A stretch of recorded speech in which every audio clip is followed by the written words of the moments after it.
मेराज मलिक ने मुझे ये बताया जनता कि उसने बोला गलत क्या है। आप हॉस्पिटल में जाओ, पता नहीं चलता ये डॉक्टर बैठा है, कंपाउंडर बैठा है या कौन बैठा है ना, जैसे मेरी जहाँ कोई आन बंदा आके बैठा है डॉक्टर का वेट कर रहा है। मेराज मलिक ने मुझे ये बताया जनता कि उसने बोला गलत क्या है, जहाँ उसने क्या गलत किया है।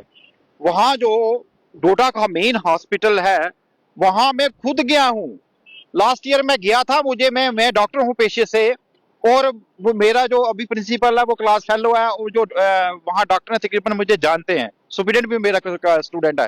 वहाँ जो आप हॉस्पिटल में जाओ, पता नहीं चलता ये डॉक्टर बैठा है, कंपाउंडर बैठा है या कौन बैठा है ना, जैसे मेरी जहाँ कोई आन बंदा आके बैठा है डॉक्टर का वेट कर रहा है। तो ये जो सिचुएशन है ना, ये मेराज जी ने 7-8 महीने या 6 महीने लगाए, प्रिंसिपल को भी बोला, सुप्रीडेंट को भी बोला कि इसमें सुधार लाया जाए। वो गरीबों की एक आवाज है मेरा हमारा महाराज। और ये जो आप इधर उधर बोल रहे हो कि नहीं, उसने बोला मैं के एक्सपोज कर दूंगा, जो वर्ड में बोलना नहीं चाहता मुंह से, आप अंडरस्टैंड करो। किसी बंदे को हम कहते हैं इसको नंगा कर देंगे, नंगा मतलब ये नहीं कपड़े उतार देंगे, उसका मतलब ये था कि मैं एक्सपोज कर दूंगा। अब मैं एक एग्जांपल देता हूँ। बुक होती है, बुक का मतलब होता है किताब, बुक का मतलब होता है रिजर्व। मैंने ये होटल रिजर्व कर दिया, मैंने ये रेस्टोरेंट रिजर्व कर दिया फंक्शन के लिए, और बुक क्या ही मतलब होता है sentence to death under law. तो ये बंदा इस लॉ के हिसाब से बुक हो गया, अंडर लॉ इस पे कानूनी कार्रवाई की जाएगी। तो अगर बुक के 3 मतलब निकलते हैं, ऐसे ही वो जो वर्ड जिसपे ये एजिटेशन चल रही है, उसका मतलब था एक्सपोज कर दूंगा। वो पढ़ा लिखा और एक पब्लिक उसके साथ ऐसे ही नहीं जाती। He is a good speaker, और उसने उस ढंग से बोला है। आप उसके वर्ड को समझो, बुक वाला अगर 3 मतलब निकलते हैं, ऐसे ही वो एक्सपोज, उसका मतलब एक्सपोज निकलता है। अगर उसने बोला कि डॉक्टर को ट्रांसफर, भाई देखो डॉक्टर का स्टे कितनी देर का होता है, 2 साल, 4 साल, 5 साल, 6 साल।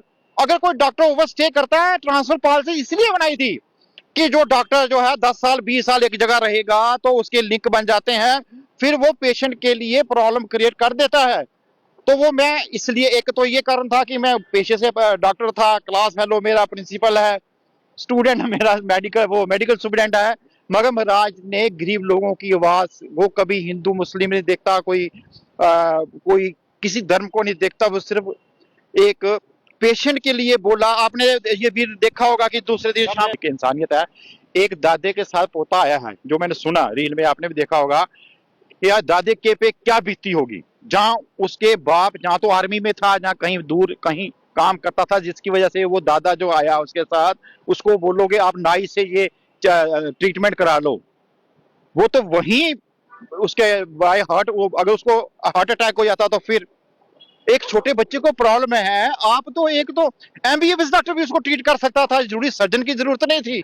मगर आप ये वर्ड्स देखो, पब्लिक जो मैं वीडियो देख रहा हूँ डेली, एक लेडी आती है डॉक्टर के पास, वो कहती है मैडम आपने बुलाया था, वो कहती है नहीं पेशेंट और आगे। जब आपने फिक्स डेट दे दी थी तो वो पेशेंट के साथ आप ऐसे कैसे कर सकते हो।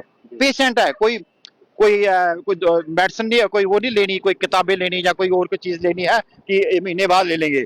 पेशेंट है, अगर वो फिक्स डेट दी है तो अगर ट्रीटमेंट नहीं करोगे तो डेथ हो जाती है। बिल्कुल।